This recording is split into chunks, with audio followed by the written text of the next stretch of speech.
जहां इंद्रियों को दिव्य करना है वहां हम इनको और मलिन कर रहे हैं। जनेन्द्रिय का वेग न सहने के कारण हम परस्पर शरीरों के आकर्षण में भोग वासना में लिप्त हो गए। मन और जनेन्द्रिय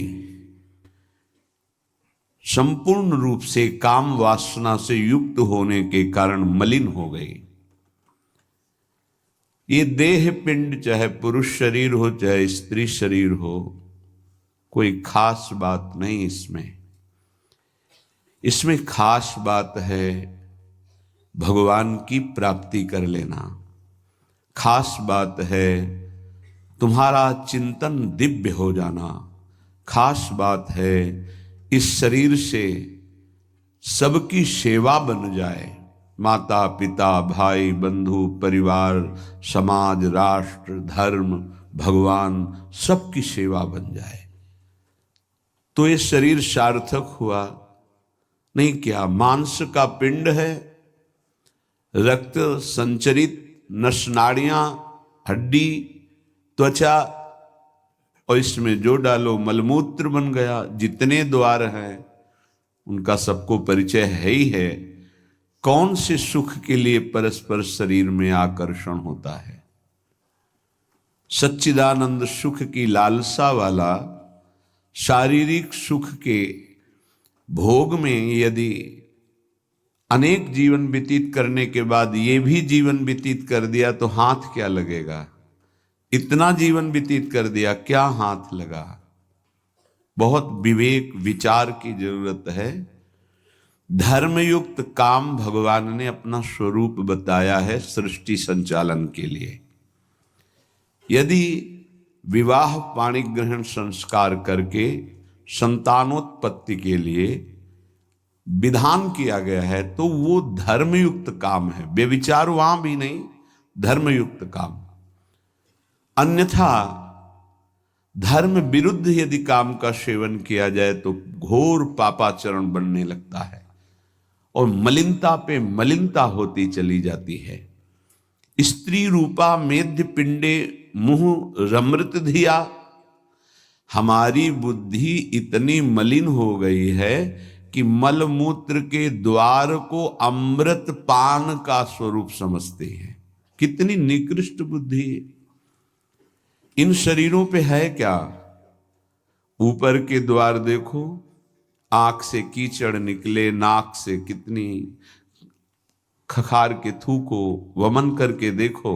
नीचे के द्वार तो दुर्गंध युक्त मलमूत्र के ही है। किन भोगों में तुम अमृत पान करना चाहते हो? स्त्री रूपा मेध्य पिंडे मुहु रमृत धिया नित्य लोलुभ्यमानम। नित्य तुम लुभायमान हो रहे हो कि अगर ये शरीर भोगने को मिल जाए, ये शरीर मिल जाए तो हमारा जीवन धन्य हो जाए। नित्य लोलुभ्यमानम है क्या? थोड़ा विवेक से विचार करके देखो। धर्मयुक्त संतानोत्पत्ति के लिए भगवान ने आदेश किया है। मनमुखी चाल चल करके मनोरंजन करने के लिए ये नहीं बना हुआ है। फंसते चले जाओगे। अमृत की लालसा से मृत होते चले जाओगे। तुम्हारे विचार मृत, तुम्हारे आचरण मृत, तुम्हारा शरीर मृत, तुम्हारी चेष्टा मृत। क्योंकि मृत लोक में हो, इसका नाम मृत्यु लोक है और खोज रहे हो अमृत। चक्षुर्न क्षुद्र जीवैरपि विहितो। ये नेत्र मिथ्या रूप में लुभायमान हो रहे हैं। चमड़ी ऊपर से गोरी पीली जैसी भी, उसी में हम आसक्त हो रहे हैं। इतने आसक्त हो रहे हैं। परसों एक नवयुवक भाई प्रश्न एकांतिक में कह रहे, जिया नहीं जा रहा, हमको हमारी मित्र ने धोखा दे दिया और हालत भी ऐसी थी कि करुणा लग रही थी कि कृपा करें प्रभु और इनकी बुद्धि को इस दलदल से निकालें।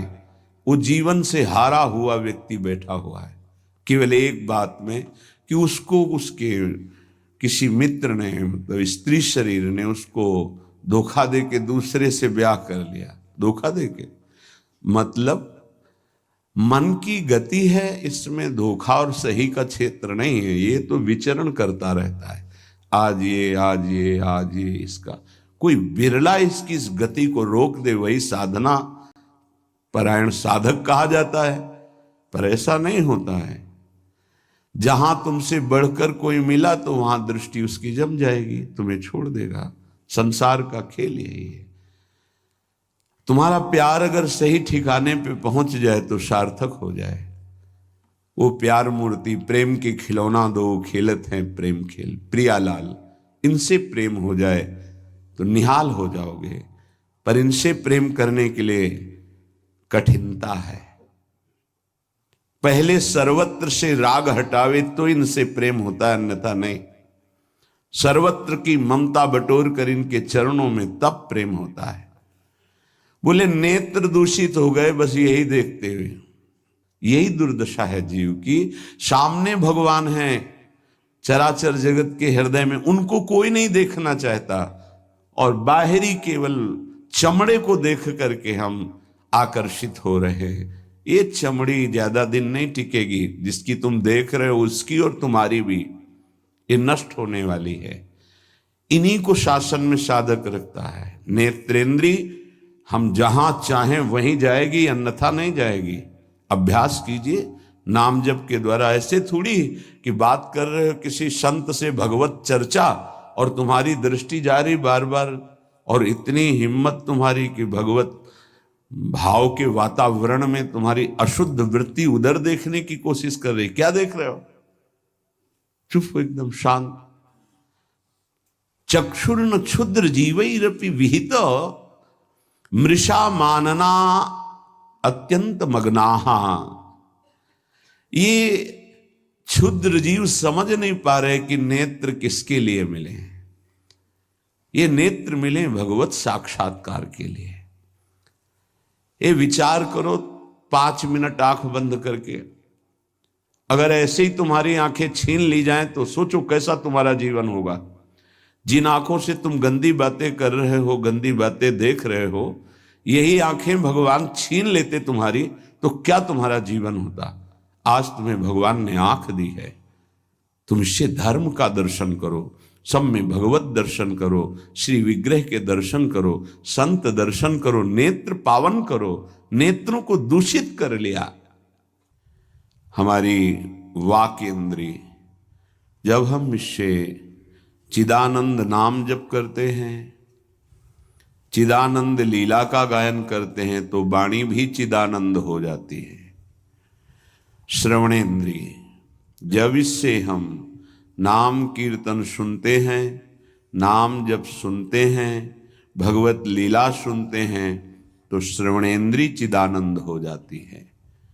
ऐसे समस्त इंद्रियां जब केवल आराध्य देव के प्रति समर्पित होकर क्रियान्वित होती हैं, तो उनमें ये सामर्थ्य आ जाती है कि उपासक की श्रवणेन्द्रिय निकुंज में प्रिया प्रीतम क्या बात कर रहे हैं ये सुनाई देने लगता है। निकुंज में प्रिया प्रीतम कैसी शोभा से विराजमान है ये दिखाई देने लगता है। आज कौन से सौरभ का लेप किया गया ये घ्राणेन्द्रिय से पता चलने लगता है। प्रिया प्रीतम की दिव्य लीला का इंद्रियां अनुभव करने लगती हैं, जो कि इंद्रिय मन से बिल्कुल अगोचर है। अगर उपासक इन इंद्रियों को थोड़ी भी स्वतंत्रता दे देगा तो इनका स्वभाव है प्रकृति स्थान कर्षति। ये प्रकृति के वस्तु व्यक्ति स्थान के आकर्षण में फंस जाएंगे। फिर ये महासुख जिसकी हमारे हृदय में लालसा है वो प्रकृति से पूर्ण होने वाली नहीं, वो परमात्मा से होने वाली है। जब हमारी इंद्रियां प्रकृति की तरफ जाती है तो मलिन हो जाती है। सुर में गाना सीखिए, पाधानी